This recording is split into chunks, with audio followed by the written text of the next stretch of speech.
న్యాయాధిపతుల గ్రంథము 19వ అధ్యాయము. వారు సంతోషించుచుండగా ఆ ఊరిలో కొందరు పోకిరీలు ఆ ఇల్లు చుట్టుకొని తలుపు కొట్టి, నీ ఇంటికి వచ్చిన మనుష్యుని మేము ఎరుగునట్లు అతని బయటికి తెమ్మని ఇంటి యజమానుడైన ఆ ముసలివానితో అనగా, ఇంటి యజమానుడైన ఆ మనుష్యుడు వారి యొద్దకు బయలువెళ్ళి, నా సహోదరులారా, అది కూడదు, అట్టి దుష్కార్యము చెయ్యకూడదు. ఈ మనుష్యుడు నా ఇంటికి వచ్చెను కనుక మీరు ఈ వెర్రి పని చెయ్యకుడి. ఇదిగో, కన్యకయైన నా కుమార్తెయును ఆ మనుష్యుని ఉపపత్నియూ ఉన్నారు. నేను వారిని బయటికి తీసుకుని వచ్చెదను.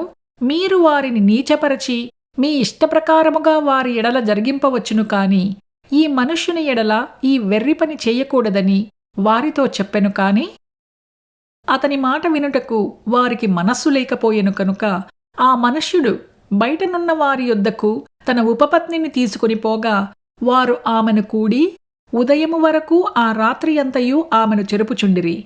తెల్లవారగా వారు ఆమెను విడిచి వెళ్ళిరి.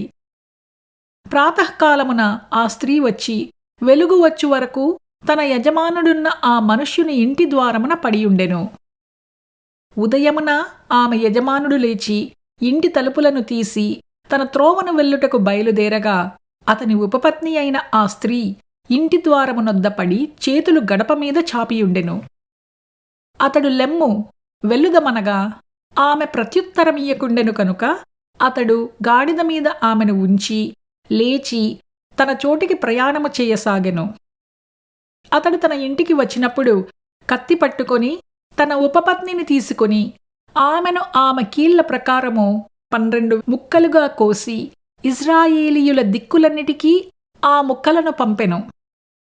అప్పుడు దాని చూచిన వారందరూ, ఇశ్రాయేలీయులు ఐగుప్తు దేశములో నుండి వచ్చిన దినము మొదలుకొని నేటి వరకు ఈలాటి పని జరుగుటయైనను వినబడుటయైనను లేదు. మీరు ఇది మనస్సునకు తెచ్చుకొని దీనిని బట్టి ఆలోచన చేసి దీనిని గూర్చి మాట్లాడుడని ఒకరితో ఒకరు చెప్పుకొనిరి.